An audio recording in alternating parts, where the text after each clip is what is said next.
Good morning, everybody. Merry Christmas Eve. I hope you had a peaceful start of your day. Whether you're working today or you are already enjoying your day off, I hope you started your day on the best note.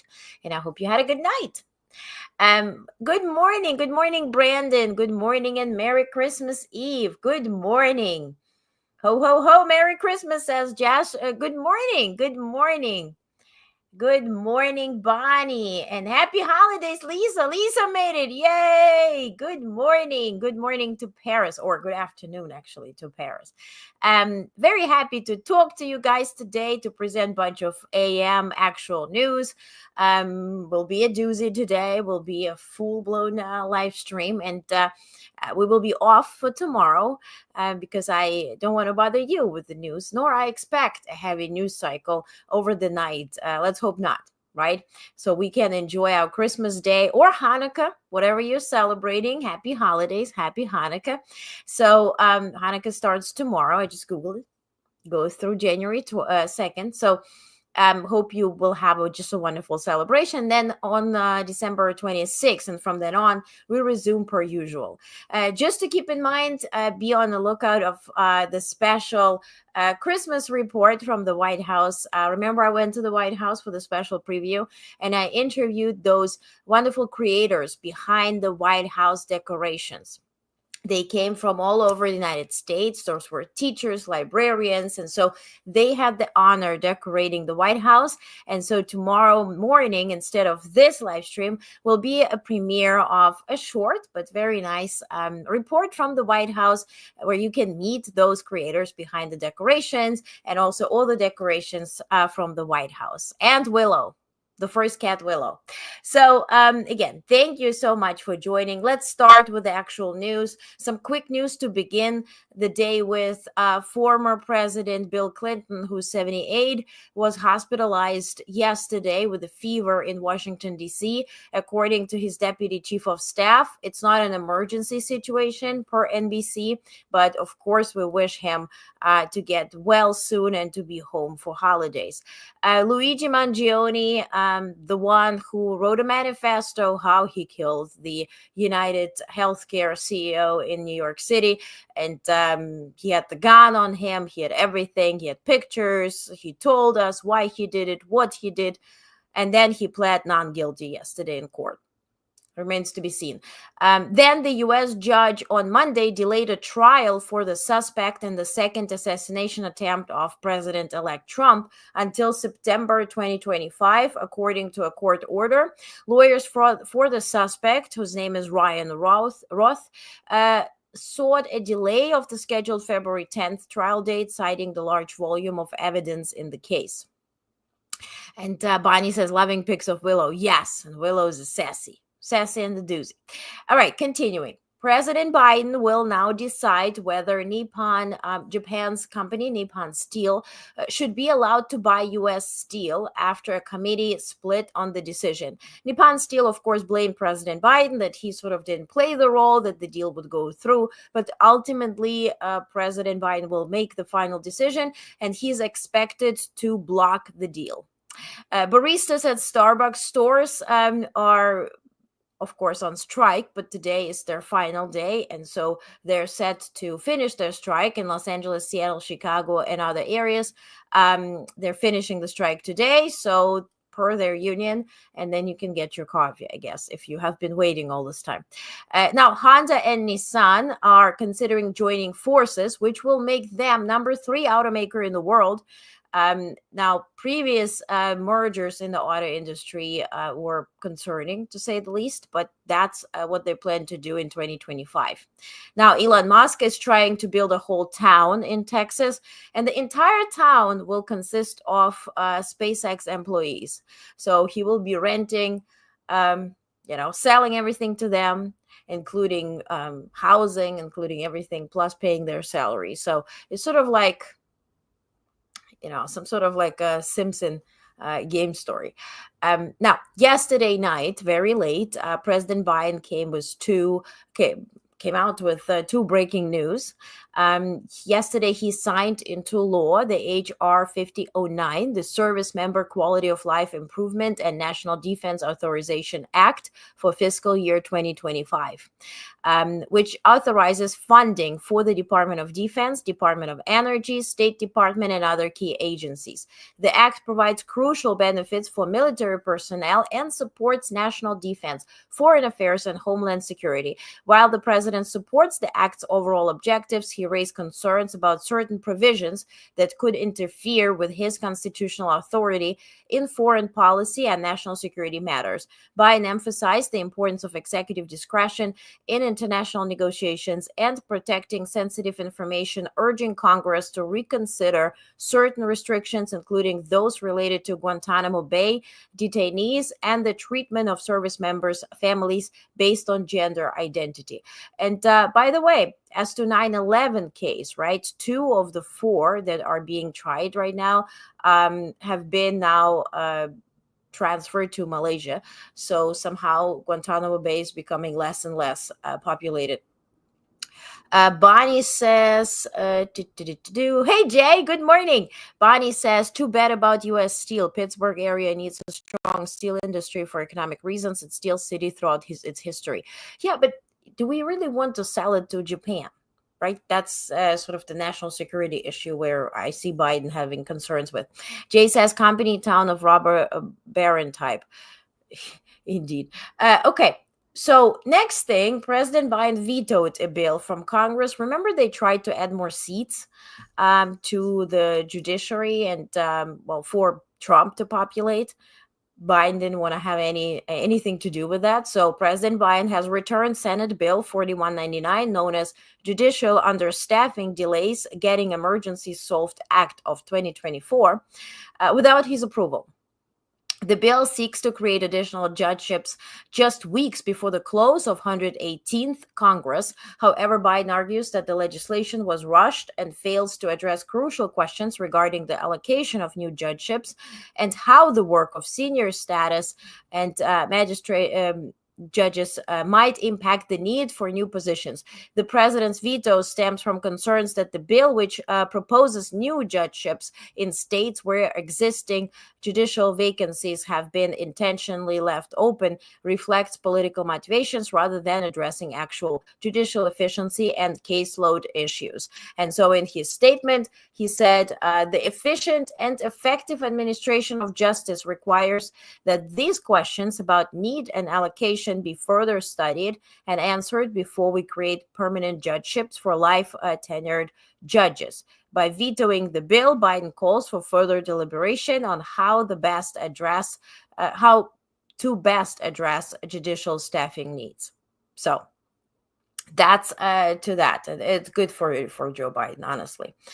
Now, as to the judge in Texas, a federal judge in Texas ruled that the Biden administration likely exceeded its authority with a rule enhancing privacy protections for women seeking abortions and patients receiving gender-affirming care. So U.S. District Judge Matthew Kacsmaryk granted a preliminary injunction blocking enforcement of the rule against Dr. Carmen Pearl, who argued the regulation could impede her ability to report abuse cases. The rule issued by Department of Health and Human Services in April prohibits healthcare providers from sharing information about legal abortions with state authorities seeking punitive action. It aims to protect reproductive healthcare access after the Supreme Court's 2022 reversal of Roe v. Wade. Judge Kacsmaryk, a Trump appointee, expressed concerns that a non-lawyer physicians like Pearl may struggle to navigate the complexities of the rule. HHS has not commented on the ruling. Well, with RK Jr. coming in, what can you expect? But certainly that's very unfortunate for Texas. Now, as to the House, Republican-led Judiciary Committee now targets climate-focused investment practices. So Republican-controlled U.S. House Judiciary Committee has intensified its scrutiny of climate-conscious investment practices, sending letters to 60 U.S. asset managers involved with the Net Zero Asset Managers Initiative. The initiative, representing over 57.5 trillion assets, commits members to pursuing net zero greenhouse gas emissions by 2050. Committee Chairman Jim Jordan and Representative Thomas Massie allege in the letters that the fund manager's collaboration through NZAM, this is non-zero thing, may violate U.S. antitrust laws. The letters seek details on how participation in NZAM has influenced corporate voting and stewardship strategies. This action builds on the committee's December 13 report, which claims asset managers colluded to reduce emissions. Yeah, well, on day one, Trump promises to get out of Paris climate agreement, to get out of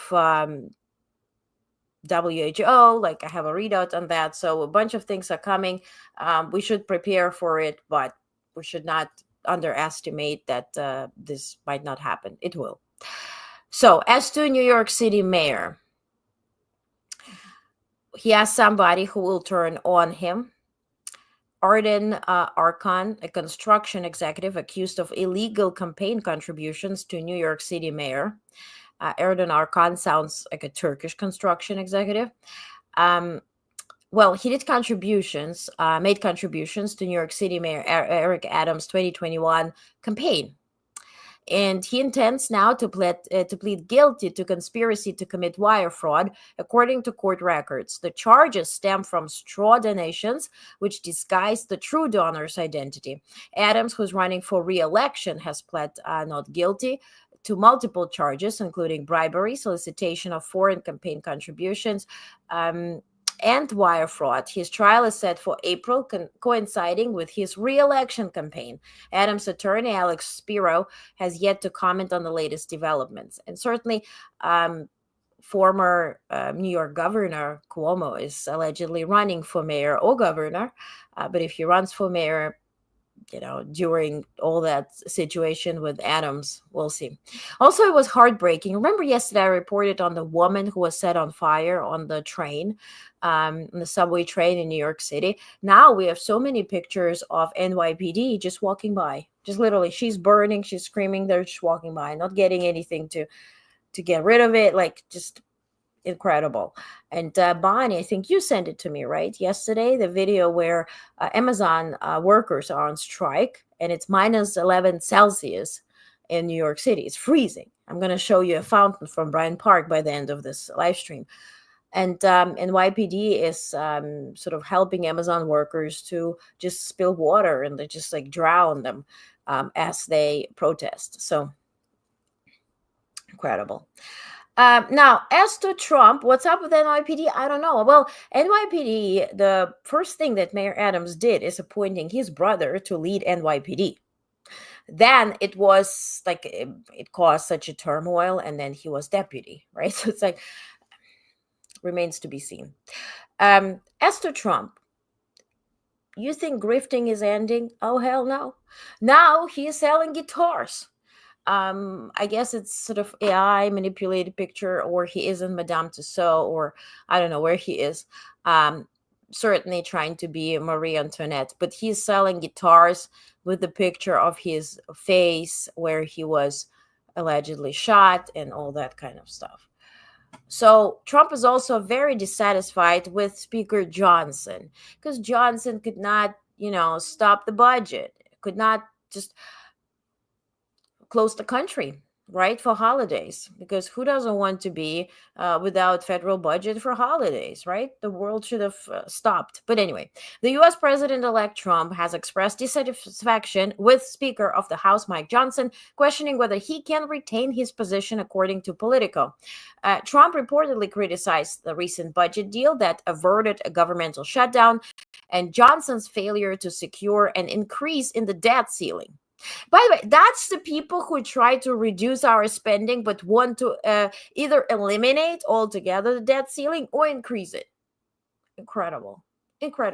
This was the priority for Trump. Johnson could not deliver. Sources close to Politico also cited growing tensions between Trump's team and Johnson due to insufficient coordination on legislative strategy.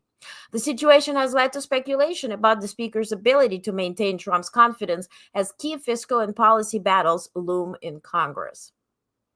Just tell us that Elon doesn't like it. I don't think it's Trump speaking at this point. Now, the crypto czars and crypto folks are anxiously awaiting Trump coming back into office because they're expecting certain things done for them. As President-elect Trump prepares to take office on January 20th, the cryptocurrency industry is urging his team to prioritize pro-crypto policies through executive orders. These measures aim to mainstream digital assets, establish a strategic Bitcoin reserve, ensure crypto firms have access to banking services, and create a crypto-focused industry council. Trump campaigned as a crypto president and pledged to reverse President Biden's regulatory crackdowns on the sector. So, what are they awaiting? Here's a few points. One, Bitcoin stockpile. A draft executive order is already ready, and it's proposing designating Bitcoin as a strategic reserve asset, directing the Treasury to allocate $21 billion to build a national Bitcoin reserve. Second, banking access. An executive order ready to push regulators to ease restrictions on banks serving crypto firms. And third, industry council. Trump plans to establish a council to structure crypto-related governance. And again, I'm just questioning because this administration is coming in on the notion as to we will reduce federal spending. We will reduce all this banana spending. We will just stick to what's really efficient and what's feasible and what's needed for the country, right? Meanwhile, we want to eliminate debt ceiling. We want to spend unconditionally. We're creating new council. We're creating Doge department of unelected inofficials telling us what to do. Incredible. Trump's promises have fueled market speculation, driving Bitcoin prices to new highs before a subsequent pullback.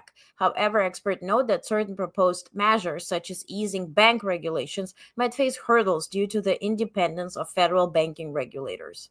As I started saying yesterday on the podcast, in God we trust. And in our system. So if you haven't listened to the podcast yet, the actual news is available everywhere, literally everywhere. Also, our newsletter, if you're not subscribed yet, please go ahead and get it. Honest.substack.com. Everything will be migrating over the holidays to our website. Everything will be safe and secure. So if you are a paid subscriber, you just will get a notification to put your data again and on our website, because I never save anything that you put aside from your email. Okay, so that's the best news, because the website is ready with the newsletter, with live streams, with what else? Podcast, everything in one space, available on mobile, available on your computer. Next, the app will premiere, but first let's test the website, how everything works, and where do you want to have everything. Also, everything about watch parties, town halls, all will be inside the website. So that's has been a very busy weekend. Will be very busy holiday season. We'll be ready to get everything over. Now, as to Trump, back again. Remember, he started talking about Panama Canal. Well, legit concerns are Panama Canal, right, is of an interest for China. So, for instance, Chinese companies are now providing electricity to everybody living in the area. Also, Chinese are now controlling drinking water, which, of course, ships are coming in. They have to get water. They had to get supplies. So it is an influence, Chinese influence. But instead of addressing Chinese on their influence, Trump tries to harass the president of Panama to give up the canal, which is really what feeds Panama. That's why it was actually artificially created. So what he did yesterday, he said he wants to take it, right? Then the president of Panama tweeted, every square meter of Panama Canal belongs to Panama and will continue belonging to Panama. To which Trump, he retweeted it and said, we'll see about that. Then he posted a picture of some water. Certainly doesn't look like Panama Canal, but water was with the American flag on it and said, welcome to United States Canal. Mexican president, Claudia Sheinbaum. I personally am a bit of a fan of her. expressed solidarity with Panama after U.S. President-elect Trump suggested reclaiming control over Panama Canal. Sheinbaum stated, quote, "The Panama Canal belongs to Panamanians," unquote, during her press conference on Monday. Trump's remarks made during a rally in Arizona criticized Panama for excessive rates on canal usage. He later posted on Truth Social implying U.S. ownership, sparking swift backlash. Panamanian President Jose Raul Mulino firmly rejected Trump's comments, declaring Panama's sovereignty over the canal. The remarks have drawn intentional attention, marking a rare instance of U.S. leaders suggesting territorial claims over a sovereign nation. But it doesn't end here. Trump also wants to buy Greenland. They guesstimated it to cost $1.5 trillion. So much to spending and your groceries going down and the price of eggs. Forget about it, okay? Whoever took that bait, hope you enjoyed it. Now we're buying Greenland. So, Greenland's prime minister, Ejid, his name, firmly dismissed U.S. President-elect Donald Trump's remarks, suggesting the United States should own and control Greenland, declaring the island not for sale, and emphasizing its sovereignty. Quote, "Greenland is ours. We are not for sale, and we will never be for sale."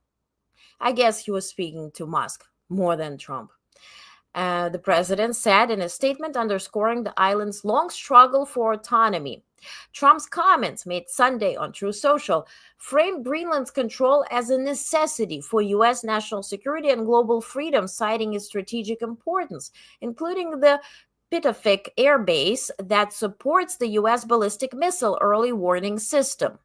This is not the first time Trump has expressed an interest in Greenland. In 2019, during his previous term, he proposed buying the semi-autonomous Danish territory, a suggestion rejected outright by both Denmark and Greenland, with Danish Prime Minister Mette Frederiksen calling the idea absurd. Greenland, which has the right to declare independence from Denmark since 2009, remains financially dependent on Copenhagen, while the U.S. maintains significant strategic interests in the Arctic island. Denmark and Greenland have consistently rejected discussions about transferring ownership. The Danish government has not yet responded to Trump's latest remarks, but Frederiksen, who remains still in office, is likely to reiterate Denmark's stance. Trump's Greenland comments followed his controversial assertion on Sunday that the U.S. should reassert control over the Panama Canal and a move that drew immediate backlash from Panamanian President Jose Raul Mulino. Interesting. Very interesting. He's not in power yet, though. So buckle up, Buttercup. Let's check your comments. No one voted for Musk. Indeed.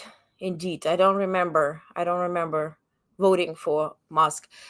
Bitcoin, like smoke, it goes poof. And frankly, it's if Buffett doesn't like it, that's all I need to know. Indeed. And Buffett said, if I buy the entire thing, have you seen that clip from his interview where he said, if you offer me the entire Bitcoin industry for $25, I just have spent $25. That's it. And that says somebody who's actually very smart. Jay says Republican promises seem to be total smoke and mirrors for the biggest pillaging of national coffers of 21st century. Well, let's hope so. We'll see who is. It's not about Trump. It's more about, I think, Elon Musk buying or harassing people to actually making whatever his wildest dream come true. So why is Trump so obsessed with taking everything that doesn't belong to him? He wants to, Brandon, thank you for the question. I think he wants to to be a replica of Putin, right? Putin takes this. I want to take this. Like yesterday, I told you that I can try to be Taylor Swift. I can even try to date an NFL guy, but I will not be Taylor Swift. But he wants to be, he is an admirer of dictators. A real dictator has a strategy, has a tactic, is focused, is not selling guitars and sneakers and Bibles. By the way, there's a Christmas Bible with his signature now. So that's not what a dictator does. But somebody who admires dictators and want to be a replica of them, takes the ideas. Netanyahu, though, yesterday reported by Independent, check this out. Elon Musk is unofficial president of the US, Netanyahu says. Let's read this. Israel Prime Minister Netanyahu has sought Elon Musk's guidance on the existential threat posed by artificial intelligence, hinting that the tech billionaire is more powerful than the US president. Quote, I said to my wife, Sarah, this guy really knows what he's talking about. I said he's the Edison of our time, Prime Minister Netanyahu said during a discussion with Musk on X, formerly known as Twitter, on Monday. You can't be president of the US last time I checked, but assume you are, says Netanyahu. The tech billionaire, who's currently the world's richest person, interjected, well, not officially. Netanyahu responded, not officially. Okay, so you are the unofficial president. I leave you with that.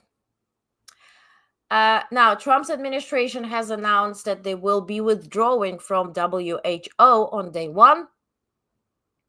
Their transition team is reportedly preparing for the United States to withdraw from World Health Organization on the first day of his potential second term. Well, potential, it's second term.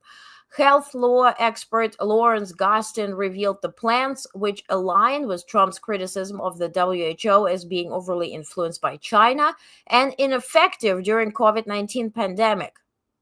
Was Trump effective in COVID-19 pandemic?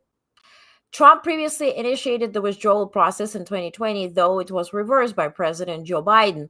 The plan signals a major shift in U.S. global health policy, potentially isolating Washington from international pandemic responses.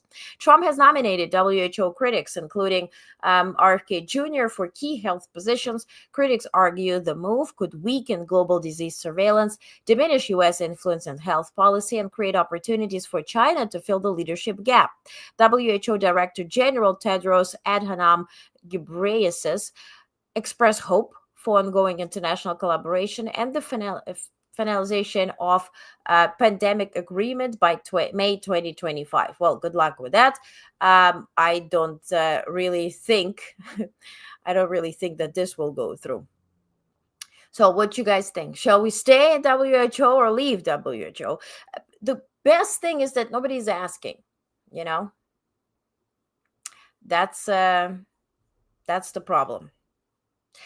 Well, if we think about, let me check. Bonnie says WHO was effective. They do rely on U.S. funding, though. Welcome to the dark ages. Exactly. As we have like bird flu, California declares state of emergency, then the raw milk should be drank, right? According to RFK Jr. and Trump Putin clone. Yeah. Okay. So as to inauguration, company Ford, donates $1 million and vehicles to Trump inauguration amid policy concerns. I just told you Honda and Nissan are uniting, right? So Honda needs to be afloat. Ford Motor Co. is contributing $1 million and the fleet of vehicles to President-elect Trump's January inauguration, the company announced. This comes as Trump's proposed policies, including tariffs on imports from Mexico and Canada and the elimination of an EV tax credit, could impact automakers like Ford, which is navigating challenges in the electric vehicle market. Ford CEO Jim Farley expressed optimism about discussing these issues with Trump administration, emphasizing Ford's critical role in the U.S. manufacturing and the economy. Other major corporations such as Amazon and Meta have also donated to inauguration. Trump's fundraising for his 2017 inauguration reached a record $106.7 million, while President Joe Biden raised $61.8 million for his 2021 event, supported by companies like Pfizer, AT&T, and Boeing. So I never paid attention who donated to inauguration committees, but it's a thing. It's a thing. Now, who's not going to get any donations, who is reportedly struggling to buy food and anything, is Rudy Giuliani. And that's the FAFO, right? F around, find out. And so now Rudy Giuliani came with a new gig, which is selling coffee. And the new ad is ready where he plays Santa. Check it out. Oh, Merry Christmas! What would you like for Christmas, darling? Rudy coffee. Not diamonds, not a necklace? No, Give just her all Rudy the coffee. coffee. She wants! Give her all the coffee she wants! Ho, ho, ho. sad. What's also sad is Matt Gaetz. The report is out. Let's check out an excerpt. So, in the sum, the committee found substantial evidence of the following. From at least 2017 to 2020, Representative Gaetz regularly paid women for engaging in sexual activity with him. 2017, Gaetz engaged in sexual activity with a 17-year-old girl. During the period of 2017 to 19, Gaetz used or possessed illegal drugs, including cocaine and ecstasy, on multiple occasions. Gaetz accepted gifts, including transportation and lodging, in connection with the 2018 trip to Bahamas in excess of permissible amounts. In 2018, Gaetz arranged for his chief of staff to assist a woman with whom he engaged in sexual activity in obtaining a passport, falsely indicating to the U.S. Department of State that she was a constituent. Representative Gaetz knowingly and willfully sought to impede and obstruct the committee's investigation of his conduct. Representative Gaetz has acted in a manner that reflects discreditably upon the House. Sometimes I can't see and I can't read. Anyway, it's nobody you want to see near your daughter, friend, sister, wife, anybody, but also nowhere near an elected position. He wants to run for a position of Marco Rubio, since Laura Trump is not going to do it because Ron DeSantis did not want to do it, and hence Trump is pooping on him. That aside, Kevin McCarthy, of course, had to chime in, right? Remember, Kevin McCarthy sort of leaned in to Matt Gaetz and whispered something, and then Gaetz voted for him to become a speaker. Yeah, and then later, there was a payback. So he was on a show yesterday where he said why he's not a speaker now. Check it out. And I'll give you the truth why I'm not speaker. It's because one person, a member of Congress, wanted me to stop an ethics complaint because he slept with a 17-year-old. An ethics complaint that started before I ever became speaker, and that's illegal, and I'm not going to get in the middle. Brandon says, Rudy Coffee, gross. I get it. Bonnie says, plague found in some out west. Buckle up. Indeed. With the bird flu being discovered in a few states, if RFK refuses vaccines, so many people will die. Indeed. Let's talk about France. France's new government will be announced after Monday evening, which I guess will be today, respecting a day of mourning for cyclone hit Mayotte. Prime Minister Bayrou, whatever you pronounce it, has faced difficulty forming a government amid political uncertainty, with only weeks before a mid-January vote of no confidence and a February budget approval deadline. He has struggled to balance demands from both left-wing and conservative parties. Despite efforts to broaden his coalition, consensus remains elusive. A recent poll shows 64% dissatisfaction with his appointment, and the country is grappling with the deeply divided parliament after the June European elections. Also yesterday, I grew up in Germany, so obviously I do speak German. I tuned in to a rally in Magdeburg. Remember where Christmas market, right? During this weekend, a Saudi guy ramped through Christmas market, killing, I think, at least 5 or 6 people and hurting dozens. And he just drove for the car, like right onto people. And there was a rally yesterday, which was by AfD, right, the right-wing party in Germany, which was really sort of like Hitler Youth. Let's close the borders. We need to cleanse our nation. Our nation is ready to be cleansed off of Jews and Islamists and all that kind of stuff. We need to close borders.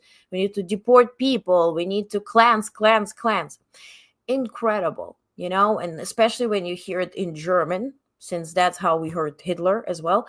That just, and people are celebrating. They're like, Magdeburg, it needs to go against West Germany, because East, right? And we need to show them what's right, and we know the way, and we need to buckle up, and we go fight. And everybody says, yes. Incredible. Just incredible. As to China, despite mounting debt, Chinese leader Xi Jinping remains steadfast in his top-down economic policies aimed at solidifying China's global power. As tensions with the U.S. escalate over tariffs, Xi continues to push for a self-sufficient supply chain, particularly in critical areas like semiconductors, to prepare China for potential conflict with the U.S. Close associates say Xi believes that while the U.S.'s influence is waning, China's ascent is inevitable, and he's determined to lead the country toward his vision. Also, there were so many videos yesterday where people try literally to save on electricity bills and in China, and they're spending their weekends in the malls, literally like it's populated, like they're evacuating from something. And then during work days, they spend long hours at work just to save on electricity. Now, if you're in China, let me know what this is all about. But incredible. As to Australia's Attorney General Mark Dreyfus has approved the extradition of Daniel Duggan, a former U.S. Marine. He was U.S. Marine pilot, to the United States. Duggan, who faces charges related to violating U.S. arms control laws by training Chinese military pilots to land on aircraft carriers, was arrested in October 2022 in New South Wales. Duggan, naturalized Australian citizen, has denied the charges and maintains his innocence, stating that the pilots he trained were not military personnel. His family expressed devastation over the decision and is exploring legal options, including challenging the government's reasoning for extradition. Now, to South Korea. Remember, South Koreans are anything but what we are, I guess. So, remember, they have impeached the guy, right? The leader who declared martial law just to stay in power, right? So they united, they got impeached. He got impeached. And now South Koreans are demanding him to be investigated. Now, the new leader, Han Duck-soo, he doesn't want to investigate the previous leader. And so now South Koreans want to impeach him for not willing to investigate the guy who was impeached. You follow? Here's a readout. South Korea's main opposition party has threatened to impeach acting President Han Duck-soo if he does not enact a law to launch a special counsel investigation into President Yoon Suk-yeol's failed attempt to impose martial law. Han took over from Yoon, who was impeached on December 14th, and faces a constitutional court review. The opposition Democratic Party passed a bill to appoint a special counsel to investigate Yoon and his wife, accusing Han of aiding Yoon's martial law bid. They plan to initiate impeachment proceedings if Han fails to sign the bill by Tuesday, today. The party claims Han's delays show he's not complying with the Constitution and is acting as a proxy for Yoon. Meanwhile, a joint investigative team is pressing to question Yoon about the martial law incident, though police attempts to raid his office have been blocked. Now, in Bangladesh, National Security Advisor Jake Sullivan spoke yesterday with Chief Advisor Mohammed Yunus, head of interim government of Bangladesh. Mr. Sullivan thanked Chief Advisor Yunus for his leadership of Bangladesh during a challenging period. Both leaders expressed their commitment to respecting and protecting the human rights of all people, regardless of religion. Sullivan reiterated the United States' support for a prosperous, stable, and democratic Bangladesh and offered the United States continued support in meeting the challenges Bangladesh faces. I certainly was in presence of Yunus when I was covering the Clinton Global Initiative a few months ago back in New York, and he had a lecture. He spoke with President Clinton. So that was an interesting thing. Now, about Syria, a few updates on Syria. Syrian rebel leader Ahmad al-Sharaa, who changed his name from al-Julani, now he's al-Sharaa, held separate meetings with foreign ministers from Jordan and Turkey. So he's trying to choose the best sponsor, so to speak. Jordan's foreign minister became the highest-ranking Arab official to meet with Sharaa, offering support for Syria's reconstruction. Meanwhile, Turkey's foreign minister called for disbandment of the Syrian Kurdish militia, the People's Protection Units, following their meeting. The U.S. has backed Kurdish fighters and their efforts against Islamic State. As I always mention, Kurds are there to keep the over 10,000 ISIS fighters in prison. Now, the video have been circulating of people setting Christmas trees on fire. So much so as to, well, welcoming all type of religion, freedom of beliefs and religion in Syria. So this is one of them.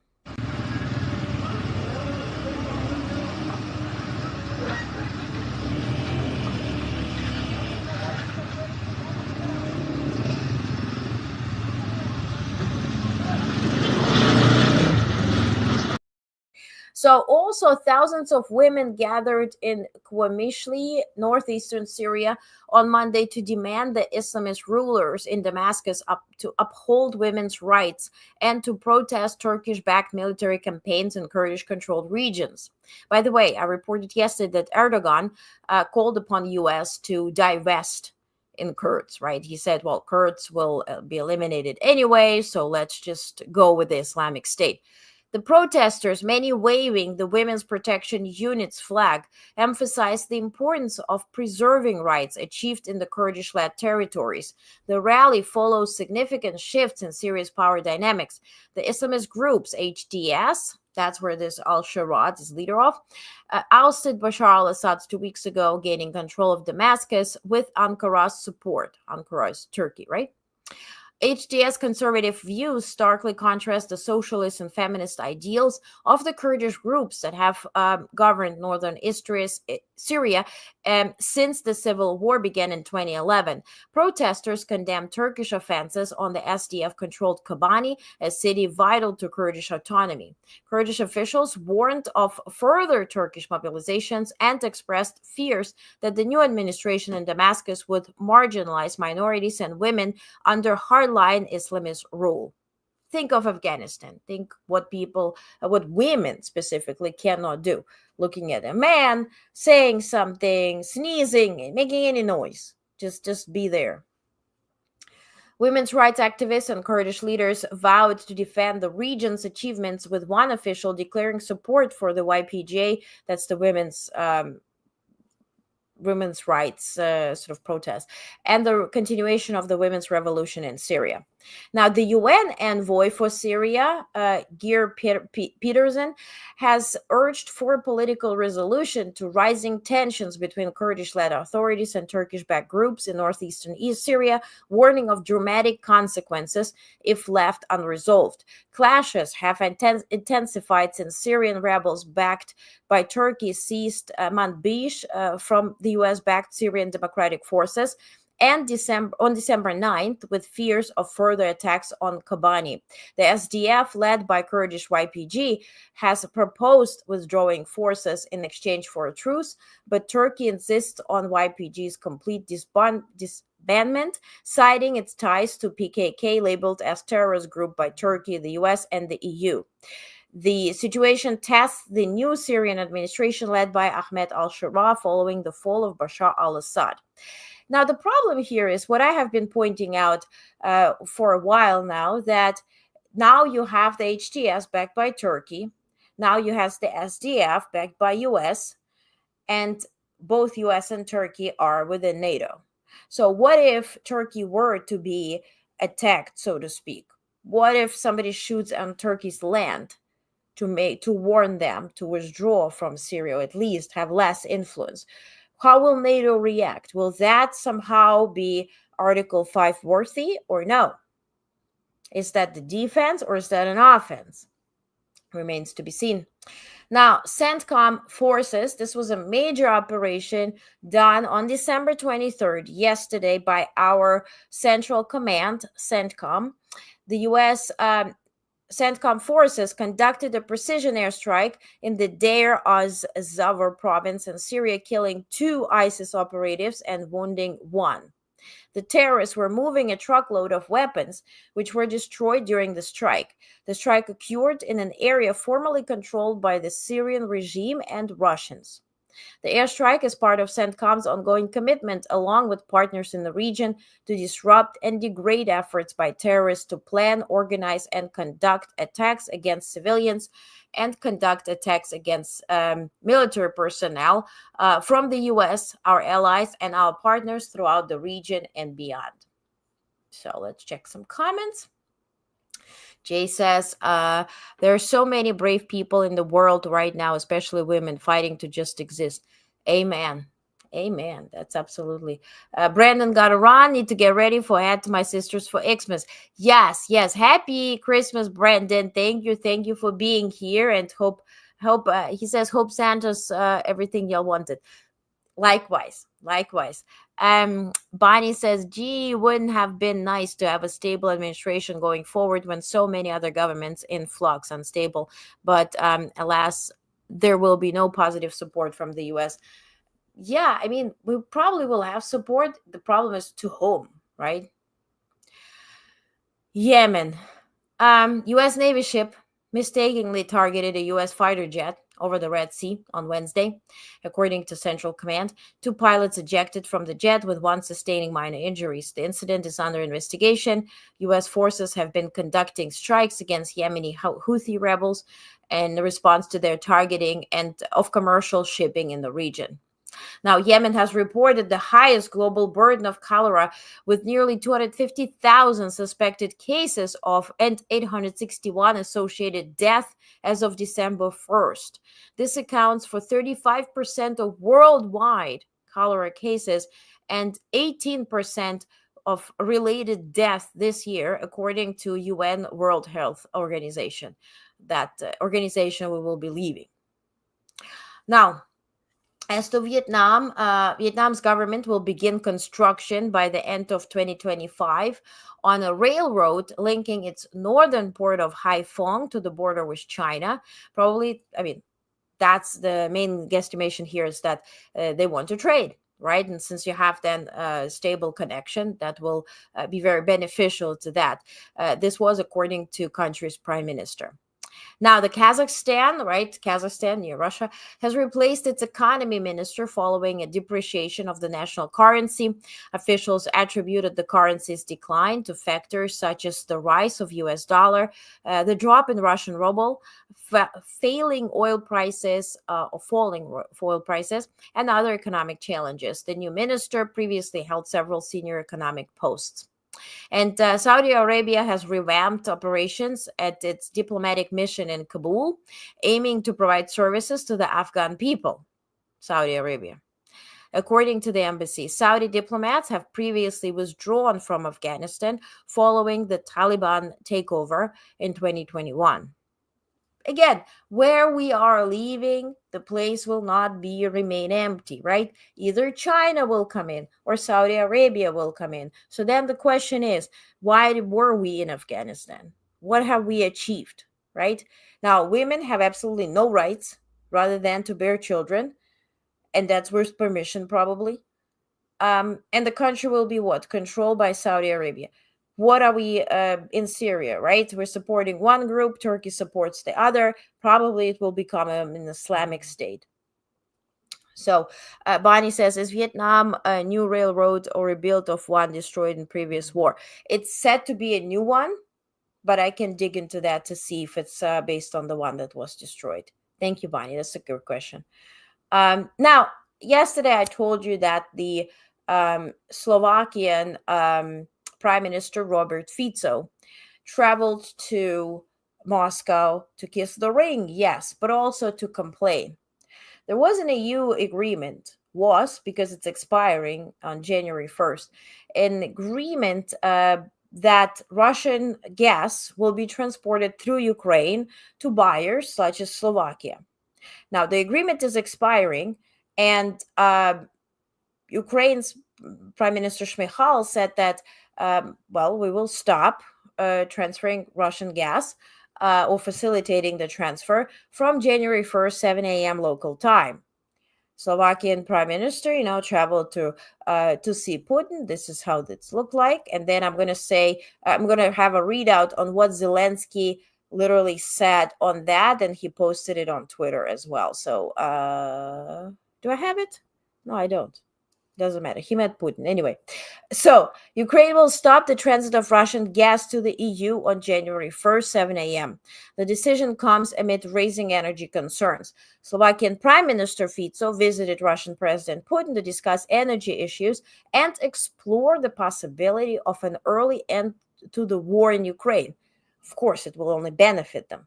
Fico's visit, the third by an EU leader since Russia's invasion of Ukraine in 2022, was met with criticism from Czech officials for undermining EU sanctions and support for Ukraine. Now, this is what Zelensky posted on Twitter. I'm quoting. And it's worth noting that after their meeting in Moscow, Fico and Putin did not issue joint statements or respond to media questions. They simply cannot say publicly anything about what they discussed in the meeting. They're afraid of the public reaction. Moscow provides significant discounts to Fico, but Slovakia pays for them. Such discounts are not free. Payments to Russia are made through sovereignty or murky schemes. This should be a matter of concern for Slovakia's law enforcement and special services. Details about such financing were revealed during a recent meeting of European leaders in Brussels. Leaders observed that Mr. Fico does not want to participate in the common European work on energy independence or seek replacement for Russian gas, but rather wants to assist Russia in pushing American gas and energy resources of other partners away from Europe, implying that he wants to help Putin earn money to fund the war and weaken Europe. We are losing people as a result of the war that Putin started, and we believe that such assistance to Putin is immoral. Mr. Fico even refused compensations to ease the transition period and get rid of dependence, meaning it is not a security issue for him. He is interested specifically in the Russian gas, and the matter's worth is $500 million per year. Other profits come from the oil pipe that runs through the Ukrainian territory and gives another $500 million per year, which helps Mr. Fico. So again, remains to be seen. I do see a probable EU reaction to it with some sanctions on Slovakia if they continue such way. Now, as to Gaza, efforts to reach a ceasefire between Israel and Hamas have made some progress, but significant differences remain. Key issues such as which Palestinian prisoners Israel would release in exchange for hostages, as well as the deployment of Israeli troops in Gaza, are still being negotiated. The duration of ceasefire has also been a sticking point, with Hamas seeking an end to the war and Israel wanting to address Hamas rule in Gaza first. The humanitarian phase of the ceasefire, which includes hostage releases, is expected to last 42 days, with further negotiations to follow. However, the conflict continues to have a devastating toll, with over 45,200 Palestinians reported dead and much of Gaza in ruins. So again, remains to be seen whether this ceasefire will be achieved under Biden administration or will go into the hands of Trump, who then probably will aid Netanyahu with his desires. So again, remains to be seen. And to finish off, something for the soul. Yesterday was a good interview of former First Lady Michelle Obama on a show with Jennifer Hudson.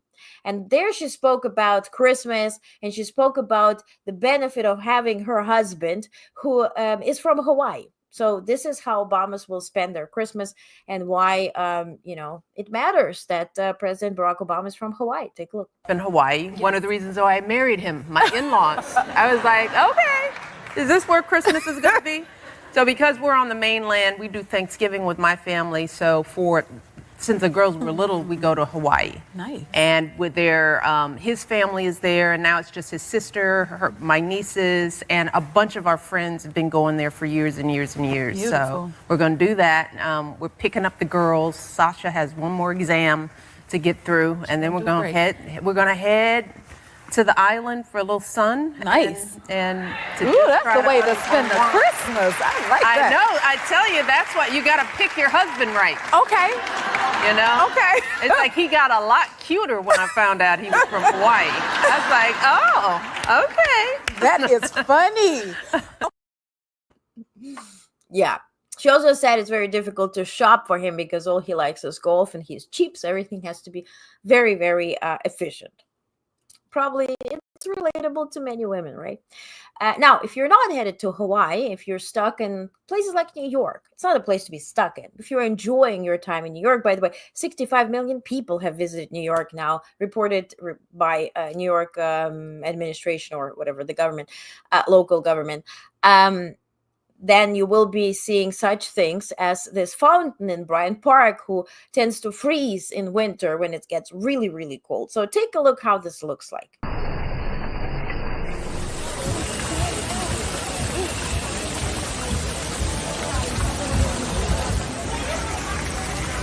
I got you out there. He doesn't want it.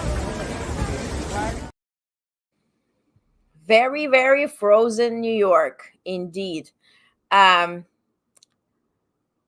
Yes. Okay, so thank you guys for tuning in. I wish you Merry Christmas. I wish you Happy Hanukkah. I wish you Happy Holidays, whatever you're celebrating. Maybe you're celebrating everything like I do. So happy holidays. Now stay tuned for our Christmas special from the White House that will premiere tomorrow morning on YouTube.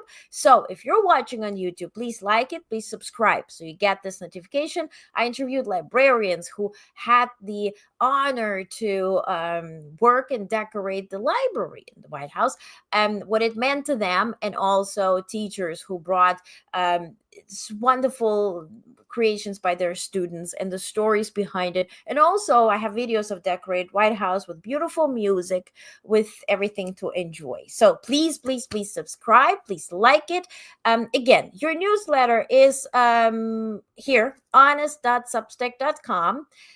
Free newsletter. Today you're going to receive all your latest news. Tomorrow we off. We continue on 26, 27. From then on, the only days we're off is 25th and the 1st of January, just because there's no news to be expected.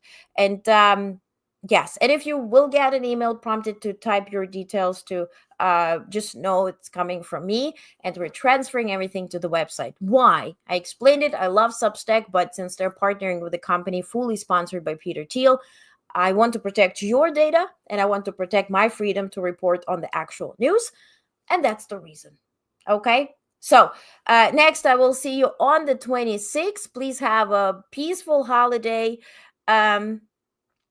Edward says, there's nothing. Ice storm 1991 froze entire Western New York. Indeed. Remember also, Edward, if you remember the, what was it? Like 2011, I think. Was it 2010 or 2011 snowstorm where we couldn't open doors in New York. It was like taller than somebody's height, right? You had to like open the doors. You were lucky if the door would open inside, right? So that was, it's not happening recently. But anyway, okay. Happy holidays. Merry Christmas. Happy Hanukkah. I will see you day after tomorrow, which will be what? Thursday morning, 9:30 a.m.